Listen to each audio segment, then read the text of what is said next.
Shalom, selamat pagi Bapak Ibu Saudara yang terkasih di dalam Tuhan.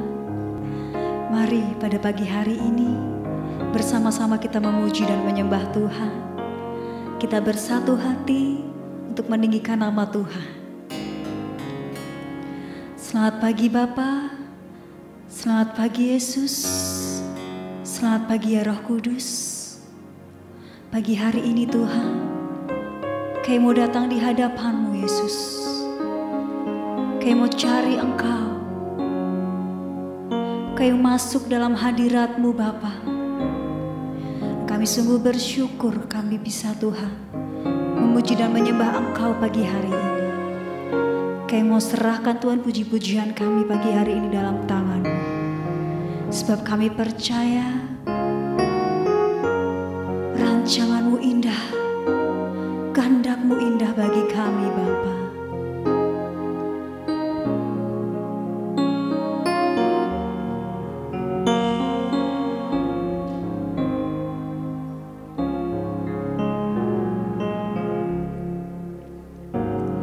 Tuhan, ku percaya rencana-Mu indah, walau saat ini tak ku mengerti. Engkau telah berfirman memberi masa depan, damai sejahtera, penuh harapan. Ku tahu rencana-Mu indah bagiku. Ku tahu kehendak-Mu baik bagiku. Ku tahu rancangan-Mu sempurna bagiku. Ku tahu jalan-jalan-Mu yang terbaik bagiku.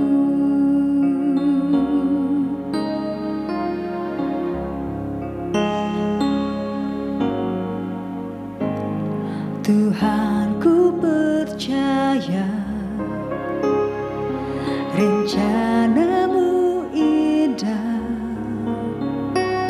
walau saat ini tak ku mengerti. Engkau telah berfirman memberi masa depan, damai sejahtera, penuh harapan. Ku tahu rencana-Mu indah bagiku. Ku tahu kehendak-Mu baik bagiku. Ku tahu rancangan-Mu sempurna bagiku. Ku tahu jalan-jalan-Mu yang terbaik bagiku. Ku tahu rencana-Mu indah bagiku. Ku tahu kehendak-Mu baik bagiku. Ku tahu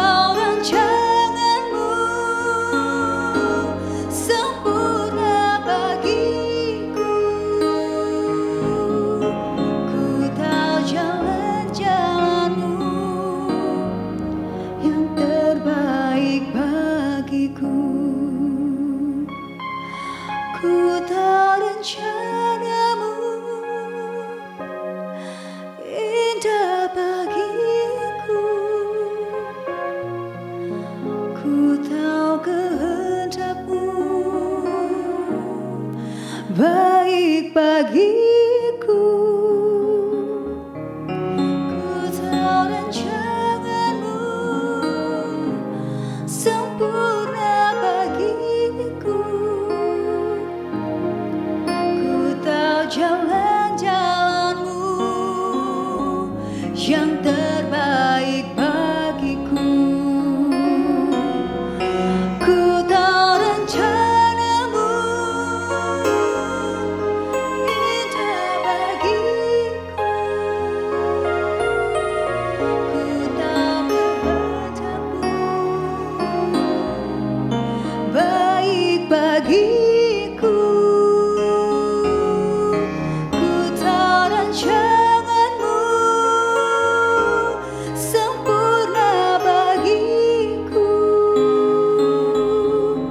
Ku tahu jalan-jalanmu yang terbaik bagiku. Ku tahu jalan-jalanmu yang terbaik bagiku. Ku tahu jalan-jalanmu yang terbaik bagiku.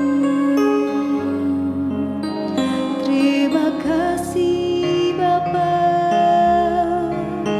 kami bersyukur sebab Engkau baik. Kami bersyukur buat kemurahan-Mu Bapa. Oh, haleluya. Kau yang terbaik. Kami memuji-Mu, kami menyembah-Mu. Kau Allah yang hidup, Kaulah Allah yang mulia. Haleluya, haleluya. Kami bersyukur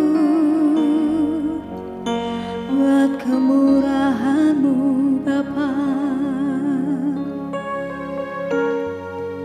Kami sungguh bersyukur Tuhan buat kasih setia-Mu dalam kehidupan kami. Kami mau serahkan Tuhan pagi hari ini ke dalam tangan-Mu. Biarlah Engkau Tuhan yang terus bersama dengan kami. Saat ini Tuhan, kami mau mendengarkan firman-Mu. Kiranya Engkau Tuhan yang bajak hati kami. Biarlah Tuhan firman-Mu tumbuh subur Tuhan di dalam hati kami Tuhan. Dan biarlah kami dapat memahami segala firman yang disampaikan Tuhan melalui hamba-Mu. Di dalam nama Tuhan Yesus kami serahkan Tuhan firman Tuhan ke dalam tangan-Mu.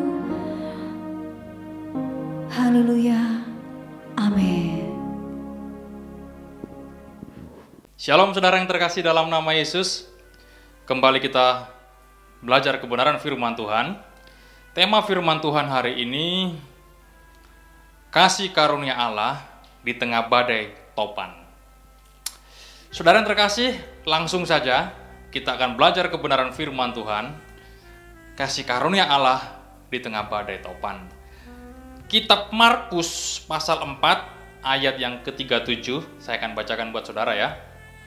Markus pasal 4 ayat yang ke-37, demikian bunyi firman Tuhan. Lalu mengamuklah taufan yang sangat dahsyat, dan ombak menyembur masuk ke dalam perahu, sehingga perahu itu mulai penuh dengan air. Saya ulangi ya. Lalu mengamuklah taufan yang sangat dahsyat, dan ombak menyembur masuk ke dalam perahu, sehingga perahu itu mulai penuh dengan air.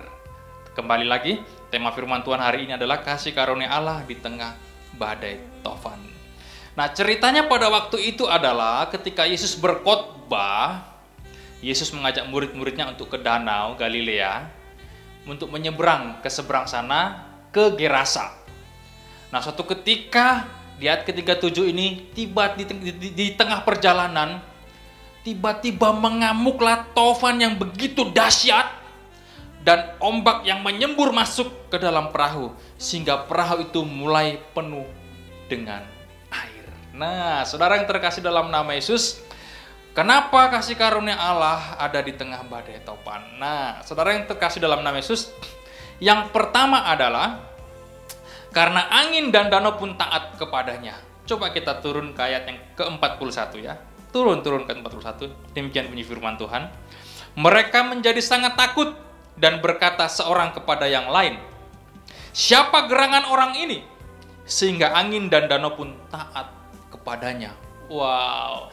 Jadi ketika angin dan ombak, angin yang begitu dahsyat menyemburkan air hingga masuk ke dalam perahu tadi yang hampir tenggelam, di ayat 41, angin dan danau pun taat kepadanya. Saudara-saudara terkasih dalam nama Yesus Kristus, Pak, kalau khotbah itu yang kontekstual toh Pak, angin itu ya angin, bukan badai itu ya badai, bukan badai itu digambarkan permasalahan. Oh, come on man. Kalau angin dan danau pun taat kepadanya, dikatakan ke ayat ke-37 tadi, tofan yang begitu sangat dahsyat dan ombak menyembur masuk ke dalam perahu, tofan yang dahsyat, angin dan danau pun taat kepadanya, apalagi cuman masalah recehan. Masalah ekonomi, masalah rumah tangga, masalah sakit hati, masalah apapun itu yang saudara alami, itu menurut saya masih masalah kecil. Kenapa? Karena angin dan danau, angin dan tofan yang dahsyat pun taat kepadanya. Apalagi cuman masalah ekonomi, masalah rumah tangga, masalah sakit hati. Itu saya pikir masalah receh lah. Kenapa Pak? Loh, karena kita manusia itu ciptaan yang paling sempurna, kita diberikan akal budi daripadanya, kita itu sanggup menyelesaikan masalah yang kita alami. Tapi kalau danau, angin tofan yang dahsyat, kita sanggup? Nggak sanggup toh. Tapi Tuhan sanggup, taat. Tapi tofan yang begitu dahsyat taat kepadanya. Jadi kalau cuma masalah yang kecil, masalah apa yang kita alami, entah masalah sakit hati, masalah rumah tangga, masalah belum dapat jodoh, masalah apapun itu, saudara itu anggap badai, Tuhan ada di sana. Danau pun taat kepadanya, apalagi cuman masalah yang sepele yang kita alami. Kenapa? Karena kasih karunia Allah itu selalu ada bagi kita yang mengasihinya. Percayalah saudara, ketika kita mengasihi Dia dengan segenap hati, jangankan masalah rumah tangga, jangankan masalah ABCD, angin dan danau pun taat kepadanya, yang hampir menenggelamkan murid-muridnya. Apalagi saudara yang mungkin tidak dihargai orang, yang mungkin masalahnya yang Anda anggap masalah saudara itu begitu berat, begitu besar, yang luar biasa, dan Anda hampir berkata, "Tuhan, saya ingin mati rasanya karena masalah ini." Tapi perhatikan 41, angin dan topan pun, badai segala macam apapun taat kepadanya. Apalagi masalah yang saudara alami, yang Anda pikir Anda hampir mati menghadapinya, percayalah, datang kepada Tuhan, bangunkan Dia, "Guru, tolong kami." Dia akan segera bangun dan menolong saudara. Kenapa? Karena Tuhan itu penuh dengan kasih karunia. Anda di tengah-tengah badai yang begitu besar pun, Anda justru berkata, "Ku kan berdiri di tengah badai." Iya saudara, Anda bisa berdiri di tengah badai karena Tuhan bersama dengan saudara. Karena kasih karunia-Nya selalu ada kepada kita yang mengasihinya. Saudara yang terkasih dalam nama Yesus, saya sampaikan lagi, kita manusia makhluk paling sempurna. Kita diberikan akal budi kecerdasan oleh Tuhan. Jadi kalau Anda mengalami masalah yang saya pikir sepele, pasti bisa diselesaikan bersama dengan Tuhan. Tapi kalau angin dan danau, Anda tidak mungkin bisa menyelesaikannya. Tapi angin topan taat kepadanya. Apalagi cuma masalah rumah tangga, masalah yang lain-lain lah. Nah, terus yang kedua, bagaimana kasih karunia Allah bisa bekerja di tengah badai? Yang kedua, Ia pun bangun. Ayat yang ke-39. Perhatikan 39 ya. Ia pun bangun, menghardik angin itu dan berkata kepada danau itu, "Diam, tenanglah." Lalu angin itu reda dan danau itu pun menjadi teduh sekali. Nah, waktu itu Yesus sedang tidur dan Dia membangunkannya, ayat 38. "Guru, Engkau tidak peduli kalau kita binasa." Artinya apa? Ada kepanikan, ada kecemasan, sehingga kalimat yang muncul, "Guru, Engkau tidak peduli kalau kita binasa." Padahal kan belum binasa. Artinya itu menggambarkan kepanikan, kecemasan yang luar biasa. Kenapa? Karena ayat ke-37 tadi, air itu menyembur ke dalam perahu sampai hampir penuh dan mau tenggelam, dan hampir tenggelam. Sehingga mereka berkata, "Guru, Engkau tidak peduli kalau kita mau binasa. Ini loh Tuhan, perahu kita mau ambiar, mau masuk ke dalam bawah danau. Kita akan binasa setelah ini." Akhirnya apa? Setelah dibangunkan gurunya tadi, dia pun bangun. Kalau saudara punya masalah, kalau saudara punya pergumulan yang tidak kunjung Tuhan tolong, dan Anda sudah berharap kepada Tuhan, dan hari ini firman Tuhan menjelaskan, kalau saudara membangunkan dia, kalau saudara terus datang kepadanya, dia pun bangun menghardik badai tadi. Wow, luar biasa. Apa yang saudara alami hari-hari ini yang itu merupakan sebuah badai hidup, Anda bangunkan Tuhan, artinya Anda datang kepada Tuhan, bersujud di kaki Tuhan, dia akan membangun, bangkit, menyelesaikan masalahmu. Ini Tuhan kita. Kasih karunia bekerja terus sampai hari ini. Sampai hari ini kasih karunia tetap berlaku kepada orang-orang yang mengasihi dia. Tuhan, tolong, saya sudah tidak mampu lagi. Baru Tuhan turun tangan. Dia tidak pernah terlambat dan tidak pernah terlalu cepat. Ketika kita angkat tangan, dia maka turun tangan. Ketika kita sudah tidak mampu, Tuhan baru bekerja. Tapi kalau saudara masih mampu, Tuhan tidak bekerja. Di sini murid-murid sudah tidak mampu lagi mengatasi masalah. Kenapa? Karena airnya sudah penuh. Perahu tadi sudah hampir penuh. Berarti mereka sudah berupaya mengeluarkan air dari dalam perahu, tapi tidak selesai juga. Dan justru makin penuh. Akhirnya dia membangunkan gurunya tadi. Mungkin saudara sama, saudara. Hari-hari ini saudara semakin hari justru semakin masalah, semakin hari semakin tambah masalah, dan tidak kunjung selesai. Datang kepada Tuhan, maka dia akan bangun menghardik masalah. Sama seperti murid-murid, sudah dibuang airnya, dibuang. Kenapa dibuang, Pak? Mana ayatnya? Hampir penuh, berarti mereka sudah berupaya menguras air tadi. Tetapi justru semakin penuh. Anda mungkin mengalami hari-hari ini sudah berupaya menyelesaikan masalah saudara, tetapi justru bertambah, datang kepada Tuhan. Dia penuh kasih karunia. Dia akan menghardik badai yang Anda alami. Dan Anda akan mendapatkan ketenangan. Seperti danau tadi, tenang dan teduh. Ketika saudara datang kepadanya, dia akan berkata, diam dan tenanglah. Tuhan akan bekerja untuk saudara. Wow, luar biasa. Yang ketiga, yang terakhir, saudara, ada pelajaran di tengah badai topan. Ayat 40 tadi, ayat 40, lalu berkata kepada mereka, mengapa kamu begitu takut? Mengapa kamu tidak percaya? Nah, yang ketiga adalah, di tengah-tengah badai hidup kita, ada pelajaran yang Tuhan berikan. Ini ayatnya ya. Lalu ia berkata kepada mereka, mengapa kamu begitu takut? Di tengah-tengah mereka mengalami situasi kapal yang hampir penuh dengan air, mereka cemas dan ketakutan yang begitu luar biasa, sampai timbul kalimat, guru, engkau tidak peduli kalau kita binasa, itu mengabarkan kecemasan. Dan Tuhan menghardik danau tadi, topan tadi, tapi Tuhan berkata, kenapa kamu tidak percaya? Artinya apa? Di setiap persoalan hidup kita, di setiap masalah yang kita alami dalam hidup ini, selalu ada pesan Tuhan di sana. Dan murid-murid tadi, mengapa kamu begitu takut? Mengapa kamu tidak percaya? Jadi setiap masalah yang kita alami dalam hidup kita, setiap badai hidup yang kita alami, sebetulnya di sana Tuhan mau berkata, mengapa engkau tidak percaya? Kenapa kamu begitu takut?